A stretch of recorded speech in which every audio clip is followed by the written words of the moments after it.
Chemical property of alkene. Chemical property of alkene जो है यानी हाइड्रोकार्बन का ही पहला टॉपिक है केमिकल प्रॉपर्टी ऑफ एल्केन। अभी वही चल रहा है जिसमें सब्स्टिट्यूशन रिएक्शन की बात की जा रही है। तो सब्स्टिट्यूशन रिएक्शन जो होते हैं रिएक्शन मैकेनिज्म में आता है। तो सब्स्टिट्यूशन रिएक्शन में 3 टाइप के आते हैं। एक आता है फ्री रेडिकल सब्स्टिट्यूशन रिएक्शन, एक आता है न्यूक्लियोफिलिक सब्स्टिट्यूशन रिएक्शन, एक आता है इलेक्ट्रोफिलिक सब्स्टिट्यूशन रिएक्शन। और nucleophilic substitution reaction further divided into 2 parts, SN1 और SN2। SN1 का मतलब होता है यूनिमॉलिक्यूलर न्यूक्लियोफिलिक सब्स्टिट्यूशन रिएक्शन और SN2 जो होता है वो बाईमॉलिक्यूलर न्यूक्लियोफिलिक सब्स्टिट्यूशन रिएक्शन। तो खैर यहाँ पर फ्री रेडिकल सब्स्टिट्यूशन रिएक्शन ही होगा। तो फ्री रेडिकल सब्स्टिट्यूशन आप याद रख लीजिए, याद कर लीजिए कि अल्केन जो होता है ये फ्री रेडिकल सब्स्टिट्यूशन रिएक्शन ही देगा। तो जब फ्री रेडिकल सब्स्टिट्यूशन रिएक्शन देगा तो आपको ये भी पता होना चाहिए कि फ्री रेडिकल का जनरेशन कब होता है। होमोलिटिक क्लीवेज जब होता है तभी फ्री रेडिकल का जनरेशन होता है। होमोलिटिक की क्लीवेज की कंडीशन 3 कंडीशन है, HNU, अल्ट्रावायलेट रेज या परऑक्साइड, 3 कंडीशन है। इस 3 कंडीशन में कब कहाँ कैसे जनरेट होगा। तो यहाँ पर substitution free radical substitution reaction में जब फ्री रेडिकल सब्स्टिट्यूशन रिएक्शन कराना होगा तो यहाँ पर HNU या अल्ट्रावायलेट रेज ये दोनों की प्रेजेंस में चलेगा। एडिशन रिएक्शन नहीं है। जब हम फ्री रेडिकल एडिशन रिएक्शन में चल रहे होते हैं तब वहाँ पर परऑक्साइड की हमें ज़रूरत पड़ती है, क्योंकि परऑक्साइड जो है सिर्फ एडिशन रिएक्शन में ही किया जाता है, वो भी कब, जब फ्री रेडिकल एडिशन रिएक्शन चल रहा होता है तब। तो यहाँ पर सबसे पहला जो है रिएक्शन सब्स्टिट्यूशन रिएक्शन में हैलोजनेशन कहा जा रहा है। तो ठीक है, हैलोजनेशन की ही बात करते हैं हम। अब हैलोजनेशन में चाहे क्लोरीनेशन कहा जाए चाहे ब्रोमिनेशन कहा जाए तो बात तो वही है तो हैलोजन। हैलोजन में फ्लोरीन, क्लोरीन, ब्रोमीन, आयोडीन 4 होते हैं। फ्लोरीनेशन होता नहीं है क्योंकि हाईएस्ट मोस्ट इलेक्ट्रोनेगेटिव एलिमेंट है फ्लोरीन, जिसके लिए फ्लोरीन का इस्तेमाल यूज़ नहीं कर सकते हम। अब क्लोरीन ब्रोमीन का यूज़ करते हैं, आयोडीन का यूज़ नहीं करते हैं, क्योंकि आयोडीन जो है रिएक्शन रिवर्सिबल दे देता है। उस रिवर्सिबल रिएक्शन को इरिवर्सिबल बनाने के लिए वहाँ पर आयोडिक एसिड का इस्तेमाल किया जाता है, तब रिएक्शन इरिवर्सिबल होता है। मीन्स आयोडीन का भी हम आयोडीनेशन करा सकते हैं, ऐसा नहीं है, लेकिन आयोडिक एसिड यूज़ करना पड़ेगा। जिसमें हैलोजनेशन में सबसे पहला हम मीथेन के साथ हम करा रहे हैं। ये है मीथेन। मीथेन को अगर हम क्लोरीन के साथ रिएक्शन कराएं तो यहाँ पर हमको HNU एरो के ऊपर लगाना होगा। HNU अगर लग जाए तो समझ लो कि फ्री रेडिकल सब्स्टिट्यूशन रिएक्शन हो रहा है। फ्री रेडिकल सब्स्टिट्यूशन रिएक्शन हो रहा है। तो free radical substitution reaction directly अगर किया जाए तो यहाँ पर CH3Cl और HCl ये जो है बाहर निकलेगा। यानी अगर यही जो मीथेन है, मीथेन से क्लोरोमीथेन बना, इसी क्लोरोमीथेन का अगर दोबारा फिर से हम हैलोजनेशन करवा दें तब तो ये CH2Cl2 बन जाएगा, HCl बाहर निकलेगा। इसका डाइक्लोरोमीथेन का अगर हम फिर से करवा दें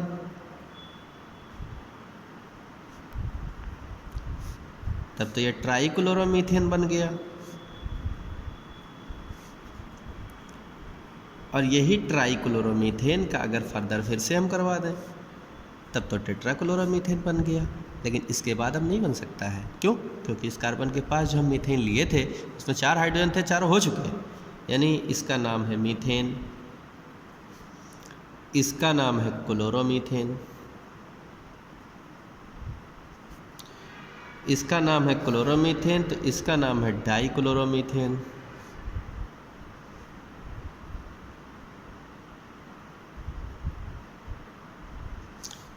इसका नाम है ट्राइक्लोरोमीथेन।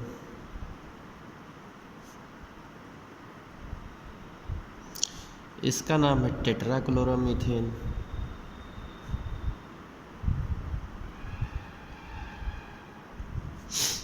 ट्राइक्लोरोमीथेन को इसको हम क्लोरोफॉर्म के नाम से भी जानते हैं। क्लोरोफॉर्म यही है। इसकी मैकेनिज्म अब तुम्हें देखना होगा। इस क्लोरीन की जगह पर हम ब्रोमीन का भी इस्तेमाल कर सकते हैं halogenation, in case of halogenation. बस ये है कि आयोडीन का यूज़ अगर हमें करना होगा, एग्जाम्पल्स आयोडीन के एग्जाम्पल्स देखो। अगर जैसे ये मीथेन है, मीथेन का आयोडीनेशन अगर हम कराएं तो यहाँ पर हमको HNO तो हम लेंगे HNO के साथ साथ यहाँ पर हमको आयोडिक एसिड का यूज़ करना होगा, तब ये रिएक्शन रिवर्सिबल होएगा, वरना रिएक्शन इरिवर्सिबल होएगा, वरना ये रिवर्सिबल हो जाएगा। ये आयोडिक एसिड बनाएंगे और यहाँ से HI जो होंगे वो बाहर निकलेंगे। इसकी मैकेनिज्म एक बार फिर से देख लेते हैं।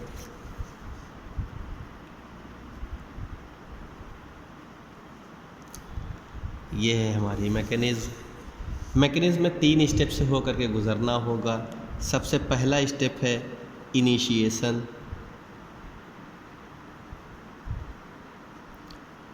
इनिशिएशन मतलब स्टार्टिंग। हैलोजन लिया गया, यहाँ पर HNO हमने लिया, तो HNO लिया तुरंत होमोलिसिस हुई, आधे इलेक्ट्रॉन इधर आधे उधर। यहाँ पर हमको जनरेट मिला क्या, फ्री रेडिकल। अब यही फ्री रेडिकल जो है दूसरी स्टेप में क्या करेंगे, प्रोपेगेशन।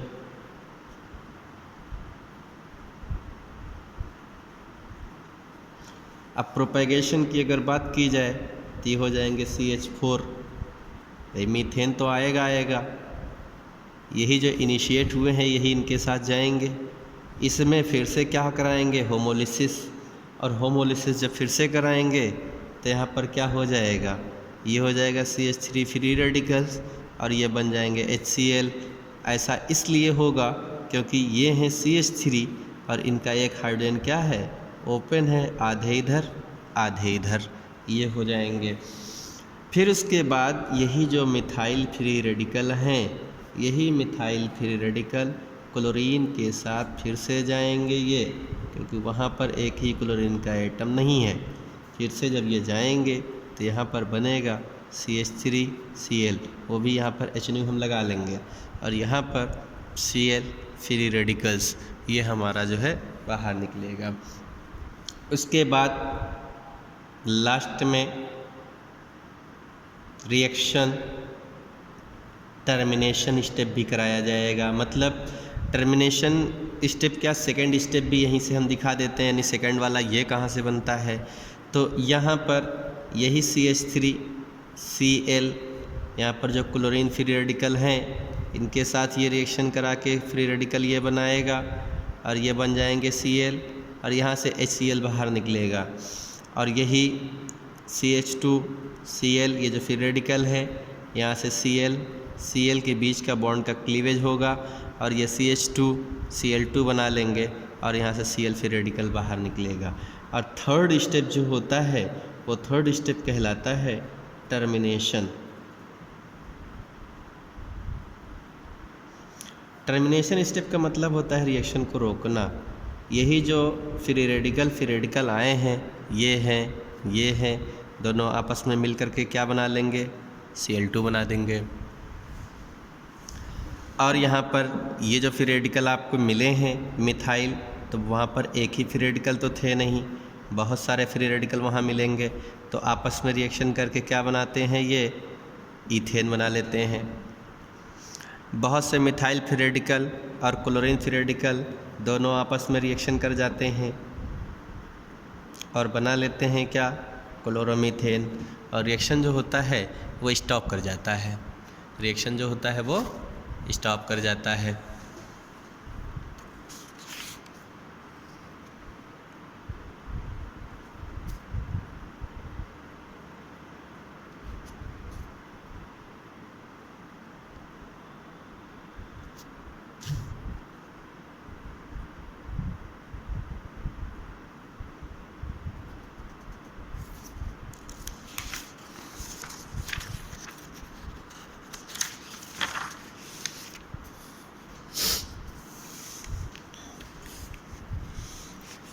फिर उसके बाद आता है कंबशन।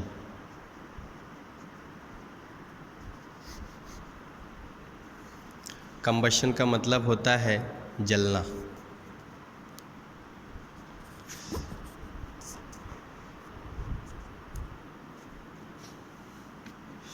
कंबशन का मतलब ही होता है जलना। एल्केन को कभी भी ऑक्सीजन प्रेजेंस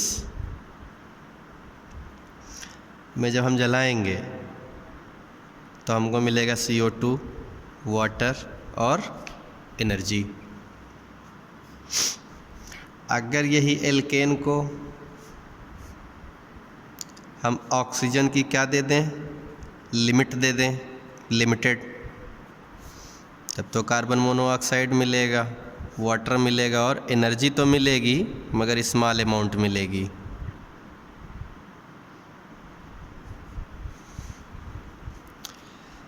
लेकिन अगर एल्केन को ऑक्सीजन की क्या कर दी जाए, एब्सेंस कर दिया जाए, तब मिलेगा कार्बन ब्लैक, मुंह को काला करने वाला, जिसको कहते हैं काजल। ठीक है, कार्बन ब्लैक मिलेगा और इसके साथ यहाँ पर हमको क्या मिलेगा, वाटर मिलेगा।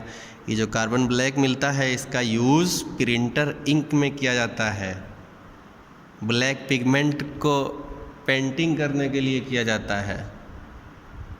वो तो बात की बात है कि मम्मियाँ जो होती हैं माथे पर जो है टीका लगा देती हैं ताकि बच्चे को नज़र ना लगे।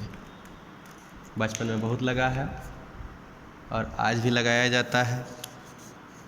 जो जानती हैं मम्मियाँ वो करती हैं, जो नहीं जानती हैं वो नहीं करती हैं। तो यहाँ पर एल्केन कोई भी हो, इससे हमसे लेना देना नहीं है। Methane, ethane, propane, butane, pentane, कोई भी एल्केन हो उससे लेना देना नहीं है। फिर तीसरा आता है कंट्रोल्ड ऑक्सीडेशन।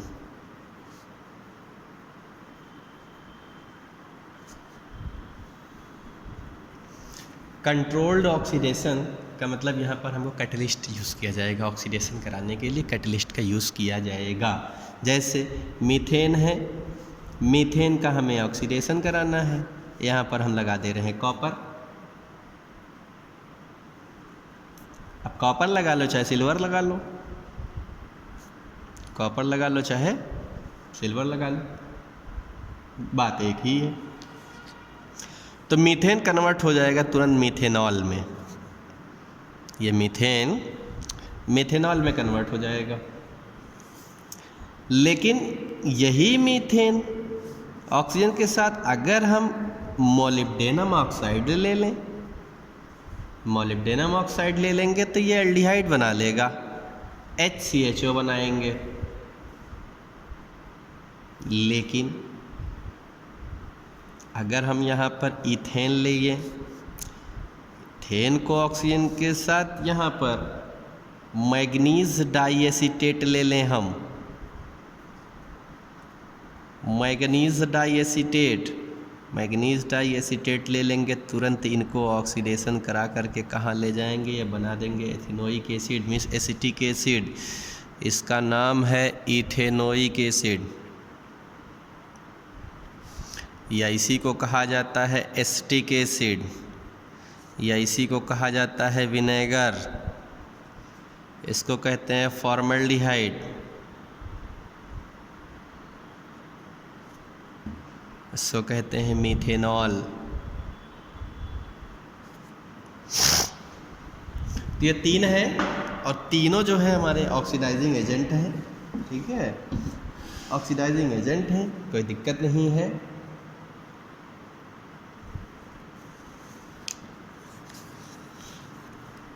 टर्शरी अगर यहाँ पर लिया जाए, जैसे CH3 है, यहाँ पर ये टर्शरी वाले जो हैं इनका अगर हमें ऑक्सीडेशन कराना हो तो यहाँ पर चाहे तो हम KMnO4 लगा दें, चाहे K2Cr2O7 लगा दें, चाहे कॉपर लगा दें, चाहे सिल्वर लगा दें, चाहे हम क्रोमियम ऑक्साइड लगा दें, कार्बन है कितनी, यहाँ हाइड्रोजन है कितना, एक, तो सिर्फ एक बार ऑक्सीडाइज करेगा, और जब एक बार ऑक्सीडाइज करेगा तो ये सीधे सीधे एल्कोहल का फॉर्मेशन करेगा और कुछ नहीं करेगा। रही बात यहाँ पर, ये माइल्ड ऑक्सीडाइजिंग एजेंट होते हैं, ये स्ट्रॉन्ग ऑक्सीडाइजिंग एजेंट होते हैं। तो माइल्ड ऑक्सीडाइजिंग एजेंट हैं तो इनके पास इतनी एबिलिटी बस इतनी रहती है कि मीथेन से मीथेनॉल बना देंगे बस। और ये बीच वाले होते हैं, इनके पास इतनी एबिलिटी है जो 2 स्टेप ऑक्सीडाइज कर देते हैं, मतलब पहला स्टेप ऑक्सीडाइज करते हैं मीथेनॉल बनाते हैं, और दूसरा स्टेप जब होता है मीथेनॉल फिर जब ऑक्सीडाइज करता है तो बनता है मीथेनल, जिसको कहते हैं फॉर्मल्डिहाइड, IUPAC नेम में इसको कहते हैं मीथेनल। और मैग्नीज डाइऑक्साइड के पास तो इतनी एबिलिटी होती है वो रिएक्शन रुकते ही नहीं है एल्डिहाइड में, यानी मीथेन से सीधे इथेन से सीधा बनाते हैं इथेनॉल, इथेनॉल के तुरंत इथेनल, इथेनल से फिर इथेनोइक एसिड जाकर के उससे पहले रुकने पर नाम ही नहीं लेते।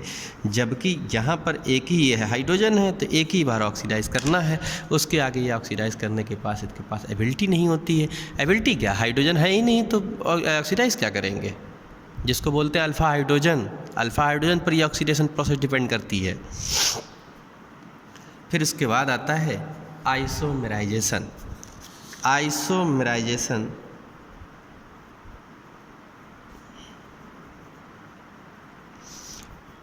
आइसोमेराइजेशन ये रिएक्शन मैकेनिज्म का जो चौथा पार्ट था यही था आइसोमेराइजेशन।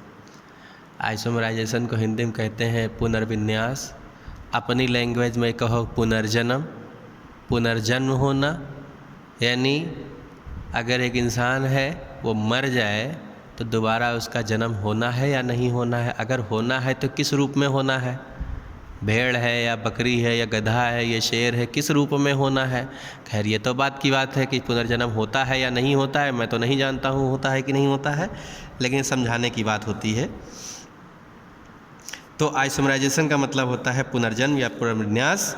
फॉर एग्जाम्पल जैसे हम यहाँ पर एग्जाम्पल ले लें, एक जो बुक में ही दिया गया है या रहने दें उसको, पेंटेन की बात कर लेते हैं हम। एन पेंटेन हम लेते हैं। अब एन पेंटेन का मतलब है CH3 CH2 CH2 CH2 CH3, इसको हीट किया जाए। Anhydrous aluminium chloride medium stick heat किया जाए। जब इसको हीट किया जाएगा तो इनके बॉन्ड टूट जाएंगे सब, और टूटने के बाद इनको ठंडा किया जाए। अब ठंडा होने के बाद कोई गारंटी थोड़ी है कि वो सीधे ही जुड़ें, लीनियर में ही जुड़ें, ब्रांच में जा सकते हैं। यानी ब्रांच में जब जाएंगे तो एक कंडीशन तो ये बनी, दूसरी कंडीशन तो ये बनी।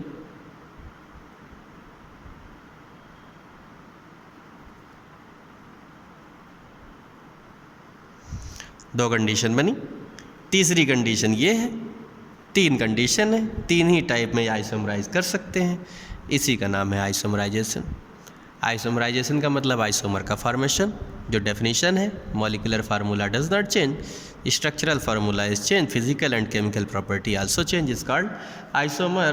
The phenomena is known as isomerisation. ये है इनकी डेफिनेशन। फिर इसके बाद अगले में आते हैं हम, जिसका नाम है एरोमेटाइजेशन।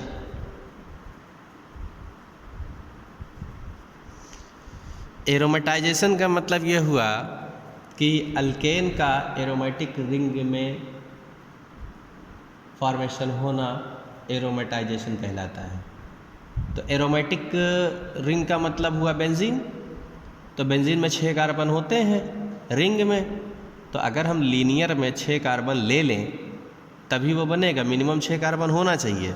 यानी सीधे सीधे 1 2 3 4 5 6 ये हो गए। इनको अगर हम क्रोमियम ऑक्साइड या वनेडियम पेंटाऑक्साइड या फिर मोलिब्डेनम ऑक्साइड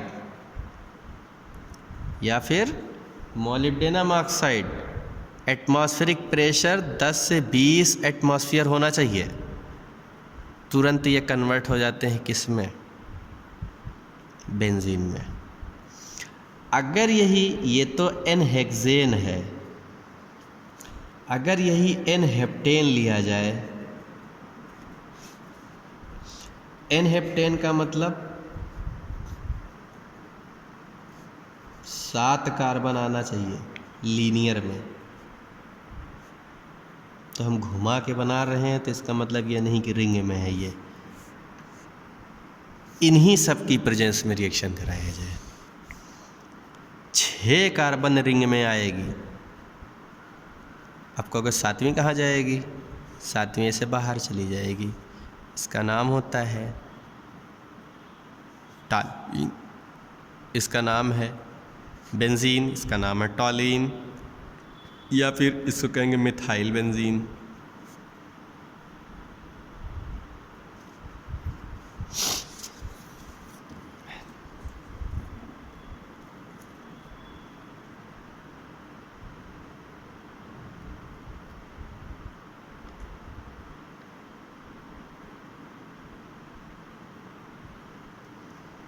ठीक, ये इनकी केमिकल प्रॉपर्टी थी। इसमें भी अभी थोड़ा सा रह गए हैं, वो हम अगले वीडियोस में उसको लेके आएंगे। वो कन्फर्मर्स हैं, सहार्स प्रोजेक्शन और न्यूमैन प्रोजेक्शन, वो हम अगले वीडियो में आएंगे, अगले एपिसोड में। Thank you.